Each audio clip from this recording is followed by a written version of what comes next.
Welcome to Sleep Journeys. Tonight, we travel far back in time, to the vast open steppes of Ukrainian Cossack hetmanate. You are a Cossack of the Zaporozhian Sitch, fierce, free, and bound to brotherhood. And now, we'll explore what a day in your life might have looked like. Let the world fall away, and let the story guide you to sleep. Before we begin, if these journeys bring you peace and joy, don't forget to subscribe and like the video. It helps me continue creating new stories for the nights ahead. Now, close your eyes and imagine. There's a moment just before dawn when the world draws in its breath. The whole steppe holding still as if it might suffocate you with silence. You wake inside it, mouth dry with last night's spirits, every limb heavy as hammered iron. The hut's low ceiling confines a private cold, the kind that seeps through felt and skin and marrow alike. Your blanket is a pelt that stinks of horse and smoke and something sweetly rotten, your own sweat, you realize, and the faint tang of gun oil. You are not alone, though your bunkmate is rolled so tightly in his bedding that only a tangle of hair and the raw tip of a nose emerge. The embers in the stove have collapsed into each other, a little red star in the gloom. The floor is dirt, the ceiling reeds, the walls knotty logs chinked with scraps of rag. Outside, the Dnipro mutters against its muddy bank. Overhead, a gull screams, desperate and distant. You listen, counting its calls, and smell the river far more sharply than you hear it. Algae, fish, the green, cold wetness you could drink. Your boots are where you left them, hung on a peg hammered askew beside the door, stiff with the prior day's march. You stand and stretch, and the pelt falls away, exposing the raw skin of your chest to the hut's breath. You flex your fingers, crack your knuckles, and work the pins and needles from your thighs. Beneath the fen rumble of the Dnipro, the wooden stronghold, Sitch, is a deeper hush, until the horses begin to wake, stamping frost from their hooves and shoving their noses into the shared trough. The clatter travels like a warning. You hear the old grey Kivko snort and rattle her halter, and you know you'll need to check the line before the sun's even up. Behind you, your bunkmate inhales sharply. His body is still, but his dreams are never peaceful. A man who'd bathed in as much blood as Kirilo would always be haunted by ghosts that crept through sleep and gnawed the edges of his days. He mumbles something, not your name, not even in this language, and shifts deeper beneath the pelts. You lace up your boots, moving careful so as not to wake him. He's earned the extra hour. In the Sitch, everyone carried their own guilt, but Kirilo's was heavier than most. The hetman, democratically chosen leader of this group of free people, had said, when you took Kirilo in, some horses break their own hearts to run. You'd never known precisely what that meant, and you're sure Kirilo didn't either. Only that the man was better with rifle than Bible, and that his fervour was a burning that needed careful tending. The stove coughs a final plume of ash and you pull on your coat, the lining crushed almost to transparency. It's been repaired so many times the patches have outlived the original war. The knife at your belt is the same, sharpened down to a curve, the hilt wrapped again and again with old cord. You ignore the hunger gnawing at your belly and step outside into that pre-dawn stillness, which is somehow even colder than the hut. The chickens wake next, jittering in their coop beneath the overhang behind your hut. You hear the pecking, the small, brutal hierarchy of their mourning.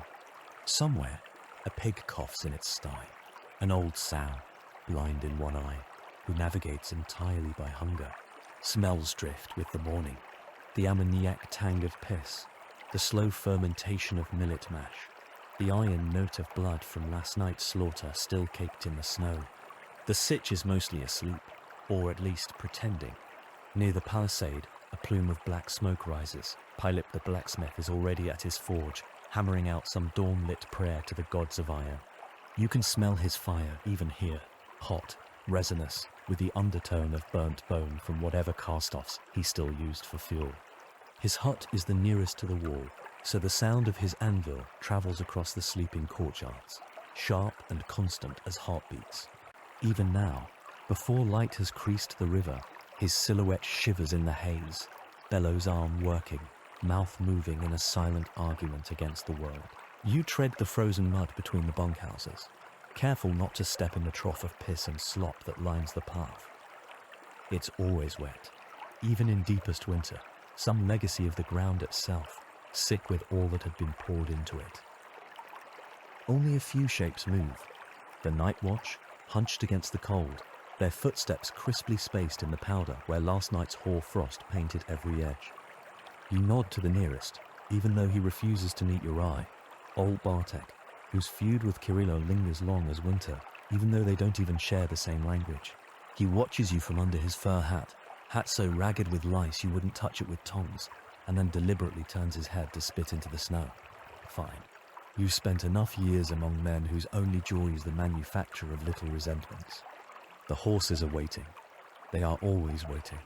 Even the tired as swayback nags, bred to endurance rather than speed, stand like new wound springs, bright-eyed as any wolf.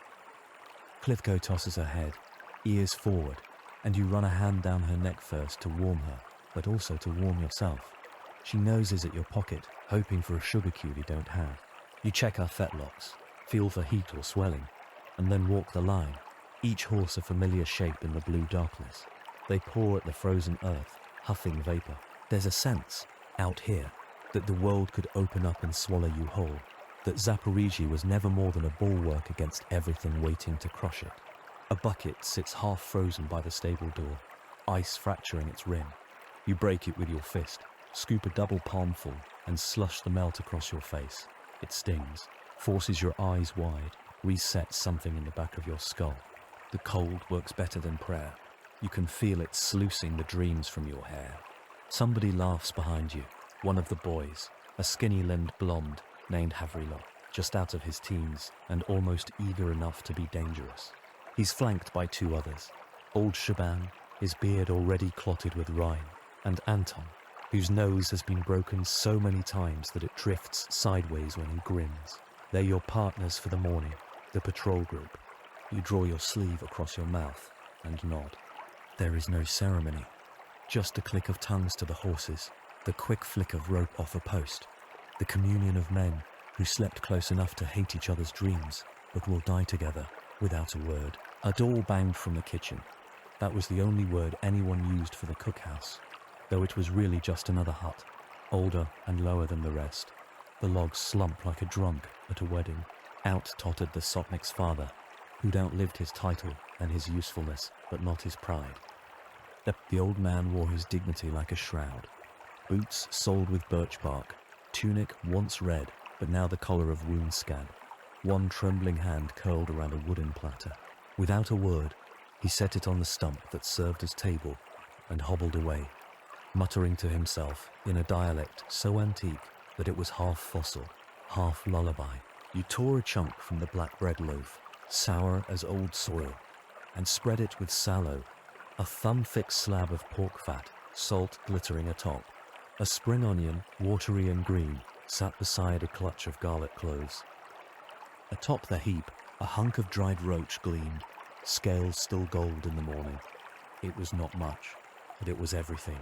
The taste would stick in your throat all the way to midday, and the energy would last beyond that. There was a communal bowl of pickled cabbage, hunks of pale lard floating like islands adrift, and you forked a chunk into your mouth, bracing against the way it burned up your nose. All the while, the others talked in low, shivering voices, Anton and Havrilo swapping stories about girls and Shayu, and Chaban, as ever, muttering a prayer between mouthfuls. You found the table's edge with your hip, set down the bread, and took the moment to whirl your saber. The cleaning cloth would turn black within 2 passes, the blade's edge already eager to nick the world. The hilt was a familiar friend, the inlaid silver worn smooth by your own hand. You could take it apart and reassemble it blindfolded, as Kirillo once dared you to do in the dark of a thunderstorm. The powder flask for your pistol rattled with its last fingers of shot, and you thought of the village you'd ride to today, the chance to restock, maybe barter for better. As the sun cracked the edge of the world, a difference ran through the camp horses saddled, men wordless. frost crisping to water on the palisade's rim. You ran a last brush over Klitko's shoulder, feeling the heat rise through her hide, the animal restlessness boiling up as if she too hungered to move. Havrilo slung his rifle inexpertly across his back. Shaban spat the taste of cabbage into his palm and wiped it on his breeches. Anton had gone silent, fingers worrying the rosary beads hidden beneath his coat. "It'll snow before we get far," he said, voice a matter-of-fact curse. That was the way of Anton, always a foot in the grave, a tongue for prophecy only when the outcome was bad. You mounted, and the saddle's leather seemed to cling to you. The horses lined up at the gate, stamping, huffing, eyes white and rimmed with anticipation.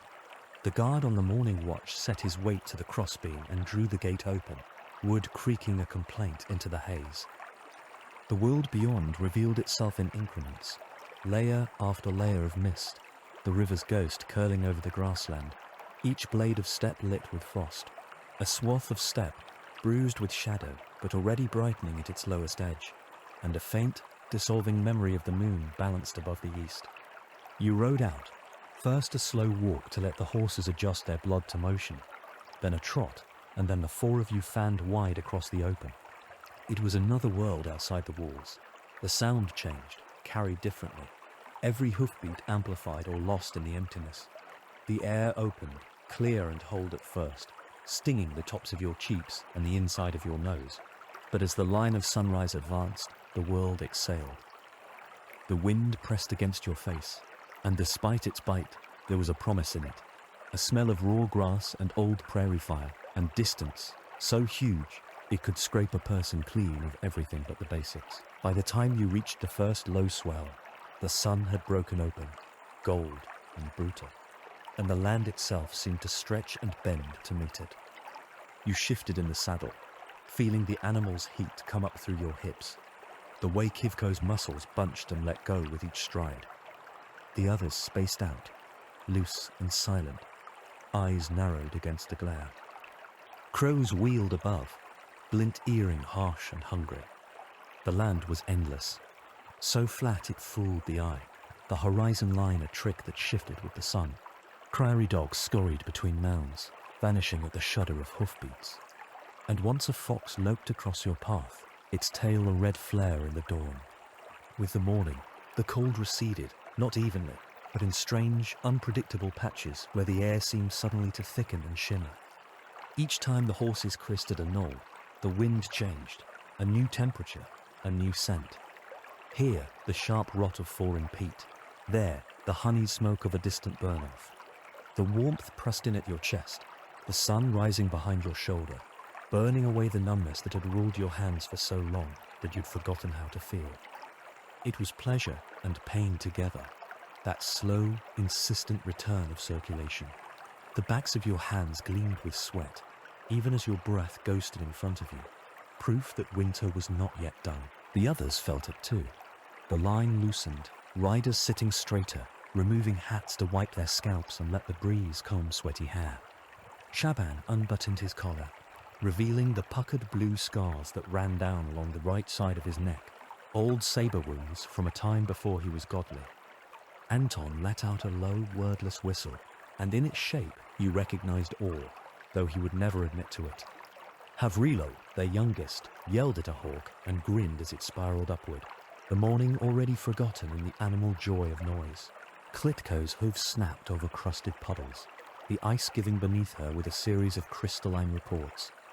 The sun was a hammer on your back now, spalling the frost off the steppes, casting 1,000 bright shards across the horizon. Every minute, the sky grew more radiant, the blue deeper, the gold more insistent. The feeling of waking, of being, was so overwhelming and strange that none of you spoke for a long time. Then, at the foot of a small rise where the wind cut sharp and sweet, Havrilo sneezed explosively, so loud it spooked his own horse sideways. He swore, nearly unseating himself, and for a moment everyone stopped to watch as the youngest among you performed an elaborate pantomime of dignity lost and recovered. "God's arse, Havrilo," Anton barked. "If you're that eager to die, Next time, try arguing with Chaban over where the women are prettier. The boy wiped his nose on his sleeve and grinned, cocky as if he'd just invented sneezing. Chaban snorted into his beard. You spat sideways into the grass and let the laughter roll through you, unexpected and bright. The sound carried, startling a flock of lapwings into the air, their calls a jubilant imitation of your own. For a mile or so, the air was noisy with mock sneezes and bad jokes about plague, about whores, about the Tsarina and her horses. The sun did its work, driving the ice into the earth and lighting the world and your moods. But duty pressed on. It was your job to circle the boundary, to make visible the claim of your people over land that did not want to be claimed. Some weeks, you found nothing but footprints. The pressed arcs of wolf, the delicate prints of deer, the ghostly sign of night travelers gone before sunrise. Other times, you found blood, or the black smudge of a burnt-out camp, or worse. Today, it was nothing. A day like so many others, a ride to the far post and back, the wind in your teeth, and the knowledge that no one would ever remember this particular hour. This run, the four of you in a line across grass meant for horses, not for men. Sometimes it was enough to be needed. Sometimes the discipline felt like a punishment invented by people long dead and still angry. The rhythm of the patrol was its own narcotic. You knew the tempo of every mile, each moment where the slope gently rises, where the ground gives way beneath the hooves, where lie the molehills that could snap an ankle or a leg. Sometimes you looked at your hands on the reins and saw the hands of your father, or the hands of your father's father, as if the work of riding and watching were genetic codes, passed down with the blue of your eyes and the flat bridge of your nose. You had not meant to end up here. No one did, not really. The Sitch was a home for those who could not withstand the world elsewhere, for men who had been exiled or who had chosen exile, for those who believed in nothing except the certainty of the next sunrise, and even that was a faith for the weak. They called it a brotherhood, a sorority of necessity, as if you all shared a wound instead of a future. No families came with you here, no girls from the cities, no mothers, no one who remembered your name from the days before. The only thing you ever recognized was hunger, in its many shapes, and thirst, and the way that neither seemed to lessen with years. Around noon, the sun bleached the sky so white it hurt to look. Sweat ran under your arms and pooled in the hollow between your collarbones, where yesterday's salt still stung. The patrol reached a stand of birch, young and whip-thin, trunks silvering in bands. There, in the dapple, you reined in and let the animals crop at the burnt shoots. Kovrilo slumped off his horse, back to the ground, and gawked up through the leaves as if expecting angels. Chaban thumbed through his battered psalter, lips moving, unmoved by sun or shade. Anton alone kept scanning the horizon, jaw working at a chunk of bread so old it could have been a fossil. You turned the moment in your hands, weighing the fear that comes with inaction. You'd learned early that nothing was as dangerous as stillness on the steppe. Pause too long, and the land remembered its wildness. It consumes you. The moment passed. You mounted up, gave a low whistle, and set the pace homeward. The sun slid west, dragging shadows long behind you. The tension that guarded the ride out unspooled, leaving only the ache of muscle and the growing impatient promise of hot food. The four of you became more yourselves on the return. Havrilo's voice carried louder, breaking into song that made no apologies for its missed notes. Chaban's piety dissolved into laughter as Anton baited him with stories of devils in skirts and popes who'd fathered whole armies of bastards. You smiled at their noise, at the way it refused to admit the world's emptiness. Something about the symmetry of this, the rhythm of it, felt as inevitable as the river's loop. You let Kivko run a little, just to feel the wind cut through sweat, the pure pleasure of speed for its own selfish sake. Back at the Sitch, the kitchen hearth smoked over the yard, a blue haze flattening into the eaves of the bunkhouses. Groups of men, no longer just 4s and 6s, but dozens, clustered under the cover, stamping the cold from their legs, laughter ricocheting between the palisades. Someone had started a tune on a battered kobza, the notes jumping about like calves in spring. Others drummed the tabletops, their hands stained with old ink, tar, or blood, and not much caring which. It was this you liked best, the press of bodies, the collision of languages fractured and remade. Dozen dialects of Ukrainian, Polish jostling Ruthenian, some Bulgarian, even some Tatar and Greek, each man loudest in the tongue of his own suffering. You took a bowl and edged in among the others, feeling the radiant heat of so many bodies through your cloths. No one waited for grace. The soup was already sloshed into wooden bowls, borscht, red as crime, floating pieces of beet and cabbage, garnished with green onion and few fat pieces of pork. You dipped your spoon and let the heat burn the roof of your mouth. The taste was a punch in the chest, nothing delicate about it. Salt, acid, and animal richness cut by the sweetness of beetroot. Your stomach, empty since dawn, contracted in gratitude. Beside the soup, a hunk of potato lay split on the table, a thumbprint of butter slowly drowning its peaks. The men ate fast at first, as if afraid someone might snatch away the food. Then, as the worst of the hunger faded, they slowed, and the talk began again. Someone passed a pipe, stuffed with the black and green shreds of some roots and grass, and you drew it in turn, the smoke bitter at the back of your throat, but it soft in your head, clouded out the static of hunger. The men told lies, or truths, dressed in the uniform of lies.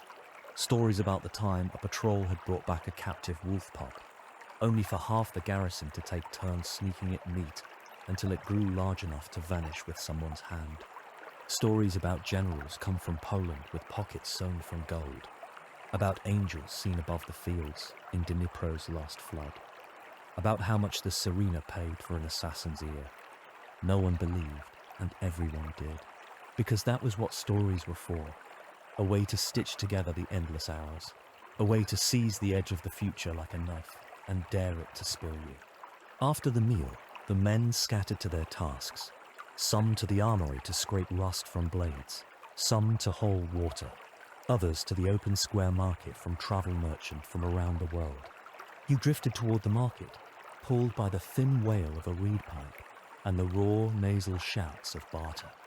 Here, the foreigners who clung to the periphery of the Sitch Jews, Armenians, Greeks, sometimes even Persians, set out their wares on makeshift trestles and battered planks, flanked by the shabbiest of their own kin, all hands busy or eyes slitted for opportunity. The stalls were low and mean, the goods pitched between desperate and divine, a jar of pickled lemons next to a row of Turkish daggers, a tangle of dried tobacco leaves, a battered crucifix, its Christ half defaced by ash, a heap of Turkish delight, cut into cubes and dusted with a snow of sugar so fine it clung to the creases of your fingerprints. Everything here was for sale, and nothing truly owned, not for long. In this, the market resembled the rest of the world. Ownership was a polite fiction, a dance of hunger and negotiation. You found the merchant by his smell, a perfume of dried rose, musk, and a resinous undertow that reminded you of coffin varnish. His face was narrow and pinch, lips a bruised stripe above a goatee so fine it looked painted on. He saw you looking, and with a flick of the wrist produced a paper twist, pale brown, knotted at both ends. Isfahan blend, he said, for your head or for your heart. You untied the pouch with your left hand, kept the right easy near your blade. Both, you said, but mostly the head. He grinned, displaying teeth too regular to be native. A fair answer. His thumb split the twist, spilling the shredded contents onto a dirty scrap of lace. The aroma punched wet through the air, the ghost of sugared melon, acrid poppy, something sharp and medicinal at the edge. You sniffed and nodded, feigning worldness. He wanted coin, of course, but you knew the real currency here was shown. You produced the set of antlers from your coat, pale, unblemished, a perfect fork, still crowned with a velvet of winter fur.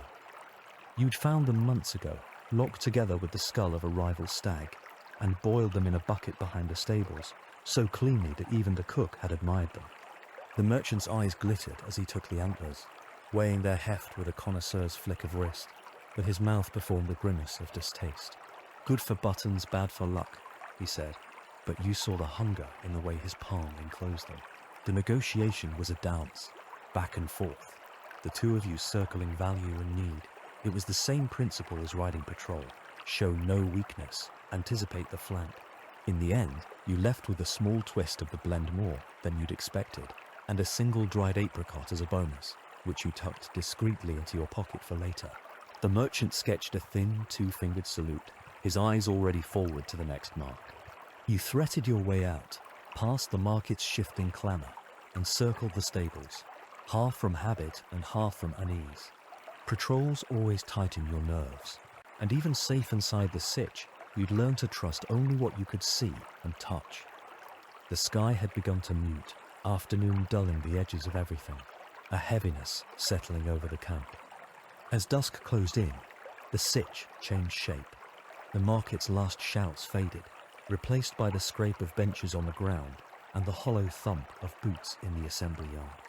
Bunk lamps guttered into life, their glow the colour of honey spoiled by time, and the windows of each hut shone like fractured teeth in the dark.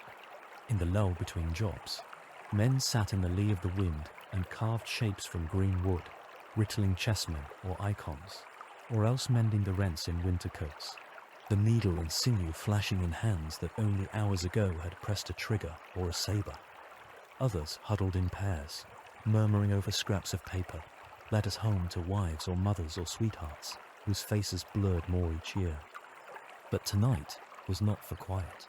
Tonight, the word had gone out, council. The headman demanded a gathering, and no man was to be absent unless the grave or a direct order detained him. A drum was struck, not the sharp tattoo of battle, but a dampened, ceremonial roll, and the men began to file toward the longhouse at the centre of the camp. You felt the weight of the summons in your bones, the way a hound senses a coming storm. Inside, the longhouse was already thick with bodies. The heat was animal, the air a sodden soup of sweat and pipe smoke. Every bench was occupied, men packed shoulder to shoulder, knees braced against the rough-hewn planks. The floorboards throbbed with the mass of boots and the restless shuffling of bodies. At the far end, the hetman's table rose on a crude platform, flanked by two brass candlesticks, so warped with age they seemed to lurch toward each other like drunkards. The hetman himself was planted square in the centre, arms crossed on his chest, his pale scalp gleaming above his beard, a white braid so thick it could moored a barge. Around him, the other captains lounged or slouched, each posturing from maximum disregard. You claimed a space along the side wall, pressed between a pair of men you barely knew, one with a scar that split his eyebrow and never healed, and another whose left hand was 3 fingers short of a set. Down the row, Kirilo had appeared, eyes red-rimmed and unreadable, his mouth working on the stem of an unlit pipe. He did not look at you, but you felt his presence like a pressure behind your ear. The first order was grain. It always was. The grain stores were lower than expected. Some bastard had drunk the mash instead of baking with it, or else the rats had organized into a hungry army and stolen what the men would need come spring. The argument was loud, disorganized, each man shouting his own diagnosis and none listening longer than it took to reload his lungs. The scribe at the hetman's elbow tried to keep pace, quill darting in frantic stabs, but already the words outnumbered the paper. The hetman, unfazed, let the noise build to a froth before slamming his palm flat against the wood. The silence crashed down so abruptly your ears rang. "Brothers," the hetman said, voice as dry as old timber, "tonight we speak of more than bread." He let the silence stretch, his eyes moving among the benches, daring each man to look away. "The Muscovites approach. A courier came at dusk. They build on the left bank. They bring armies." He paused, and in the breathless hush, you could hear the pop and hiss of resin in the rafters. "We have 2 choices," he said, and his hand rose, fingers splayed like a broken fan. We can wait for their invitation, or we ride to meet them and remind those dogs who owns this land. The rest was theatre. The men roared or muttered or spat. It was easy to forget that every man in this room, peasant's bastard or prince's cast-off, had an equal claim to their face. The right to speak, to shape the action, ran thicker than even the blood that slicked the benches at each feast. The headman had no right to decide. He threatened, provoked, cajoled, but the ultimate call belonged to the body of the whole. In the old times, or so the song went, they would raise a sword for every eye and none for the nays, and the air would split with the lust of it. Now it was more subtle, but not by much. Already Anton was on his feet, his face lit with the glee of impending violence. "Why wait?" he shouted. "We ride at dawn. Let us see if the Muscovite bulls have grown any since last winter." There was a clamour of agreement. Boots hammered the floor. Fists struck tables. The word ride burbled up and over itself in a staccato chorus. No one bothered to count the nays. There was a rhythm to violence here. Call, response. A pressure that built and broke and then demanded flesh. The headman let the noise settle into itself. He didn't even bother to offer his own voice, just watched with that peculiar attention, the same way a shepherd might watch his dogs circle a wounded sheep, not to rescue, but to judge which would taste best come winter. When the clamour thinned, a scribe read off the names of those tasked with leading the first wave. Your name sounded early. You felt the ripple run down your spine, the neighbour's shoulder pressing close in a moment of animal solidarity. There was no dignity to the process and no time to dwell. A few men thumped their mugs in approval, and someone else made a joke about who'd father the most bastards on the road north. The hetman stood, bracing both hands on the table, and said only this: "It's settled. At dawn, we ride." And that was it. No one stood to object. Even the ones who'd grown soft with winter, soft with the dullness of simmering grudge and hoarded bread, found their hands unstuck from their laps, their heads bowed in a grudging, hungry nod. Through the sweat-damp press of the benches, the word moved with a snap. Dawn, dawn, horses ready, blades sharp, all debts settled before the sun. The benches creaked as men rose to relay the message outside. A few filtered toward the bunks for another round of gorilka, but most went straight to the stables, voices already curling with anticipation. The old jokes and insults revived and sharpened by the promise of action. By sundown, the smell of roasting meat carried everywhere, thick and oily, as if the whole Sitch had been wrapped in animal skin and thrown onto a spit. The men crowded the open yard, drawn by the promise of blood and celebration. A bonfire, already 4 times the height of a man, staked its claim in the centre, the flames hungry and shameless, flinging cinders into the frozen dusk. You found yourself standing between Kirilo and Shaban, shoulder to shoulder with half the morning's patrol, watching as the cook's boys pitched dripping haunches onto iron hooks. Fat spat and hissed, and the pop and sizzle sounded almost like musketry. Farther along, Anton had appropriated a cask of strong wine and was methodically refilling cups, not always his own. The cheeks of every man in sight already glowed, and the air above the fire seethed with the ghost of rendered flesh. A fiddler was tuning up near the main gate, but the instrument's whine was quickly drowned by the sound of bandura. There was a sadness in the first tune, a clutching at the belly, as if the instrument itself anticipated the threnody of tomorrow's dead. It was a song from his childhood, or maybe from someone else's, but the notes took him somewhere older than the sick, older than the river, older than the story of any man here. In the time it took the next haunch to char, the tones swung wild. The first round of cups were slammed back, refilled, then shunted into the eager hands of the next man downline. Soup was abandoned for the sweet, greasy fire of meat. Greed was as natural as breathing, and the wrist-thick spit of lamb fat crackling, pink at the knuckle, disappeared within a single circuit of the benches. The meat vanished in slabs, juices running down beards and onto the tables, hands too greedy for knife or spoon. Mead, this sweet, tasty alcohol brought here by your Nordic relatives, sloshed into mugs and over sleeves, and the bonfire's heat stoked every voice, every story, until the dusk itself seemed to vibrate with the noise. The men whooped and stamped, and pulled one another into ring dances that shattered, reformed, and reeled uselessly across the trampled yard. It was always like this, the night before a ride, a festival of brotherhood and camaraderie. Then, the Gorilka came. A clear lung-flame fire poured from battered pewter flasks, passed hand to hand, mouth to mouth. It set a raw edge to everything, made the bandura's chords thrum along your tongue, and when you coughed, it was with the gratitude of a man who knows he'll never be warm again, but can pretend for the length of a swallow. Kirilo drank with one hand knotted around the cup, the other balled tight in his lap. He never shared toasts, but tonight he lifted his mug in your direction, a silent acknowledgement of whatever debt had bound you to each other. Gorilka made Kirilo's cheeks and ears flame pink. He swirled the cup, squinting into the fire. "You remember Berezan?" he said, not looking at you, his voice flat and loud.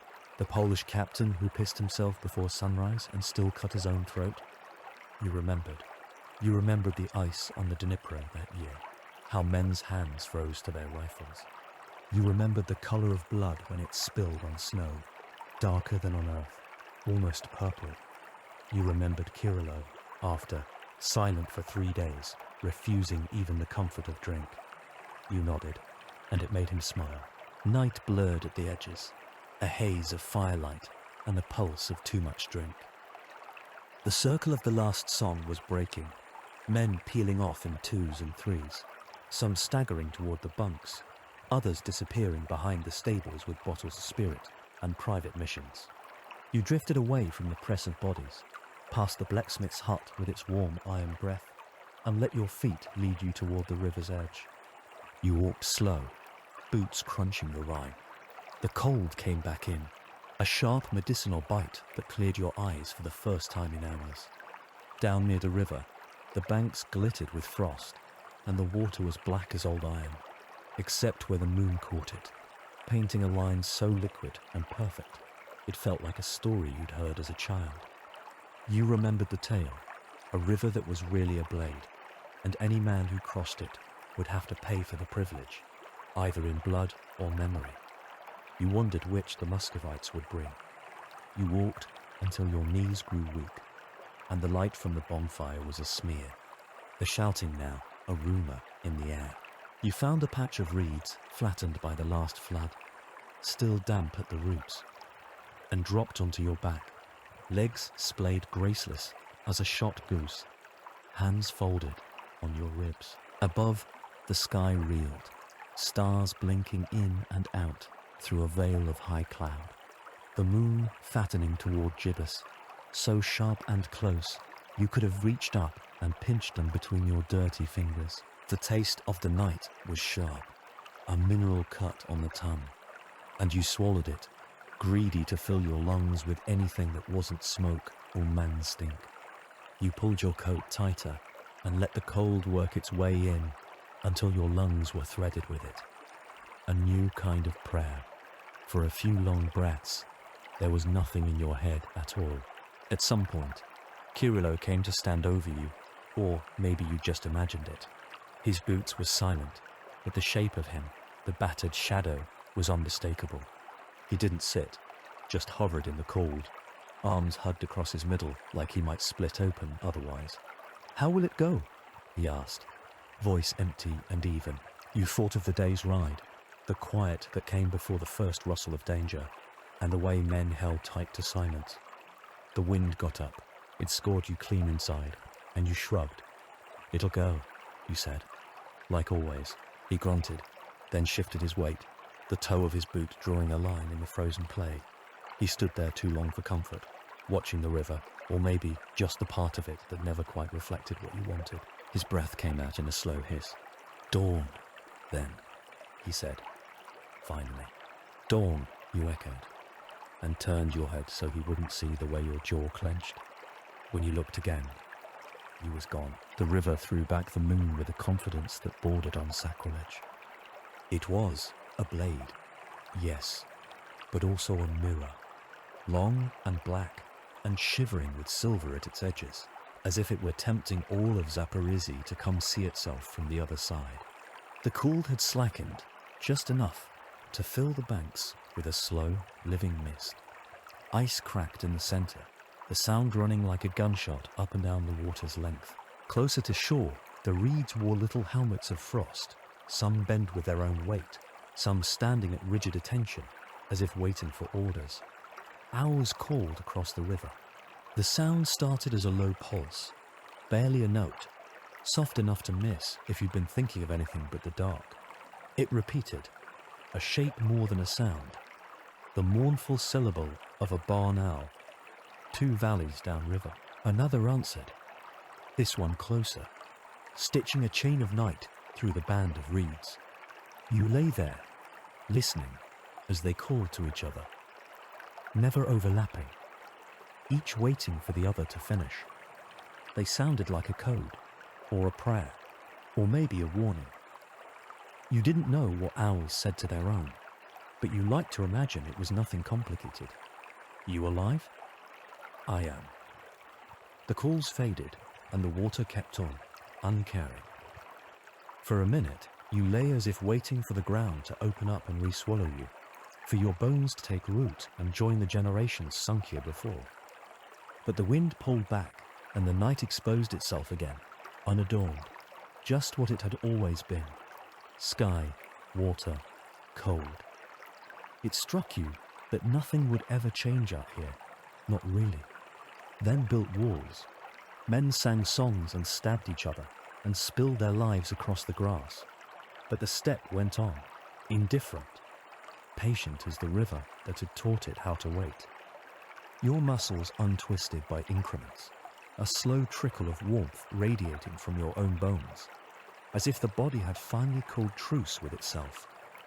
The sharpness in you dulled. It wasn't gone, only sheathed for now, like a knife returned to its place. You closed your eyes and let the stars and the great river keep watch. Sleep opened its jaws and took you, but it was the kind of sleep where the mind runs, even after the body's shut down. You felt yourself heavy, impossibly so, pinned to the bank by a gravity that had nothing to do with Earth. The chill withdrew from your skin, but left a residue, like a tincture that burned even in dreams. Dreams came, too fast and sharp to make sense of. The first was a memory disguised as a warning, riding the steppe with the wind so loud in your ears you couldn't hear the enemy until their horses were already inside your ribcage. Then came a flash of teethmans, wolves you couldn't say, and the taste of sweet rot, bloody at the back of your tongue. The memory of a wound you hadn't taken yet. Somewhere in the tangle, a woman's voice wove itself through, a song in a language you only half remembered, and the ache of broken heart. But the dream was over as fast as it started. It let you fall into sweet, dark nothingness of the night. Tomorrow you will fight, but tonight, here in the soft, cold embrace of the earth, you drift deeper, softer, toward the only peace a warrior truly knows, sleep. If you'd like to return for more long tales from history, do remember to subscribe so the next journey finds you easily. And if you'd like to share your thoughts, I'd love to read them in the comments. Thank you for living a day as a Cossack with me tonight. Until next time, sleep well and good night.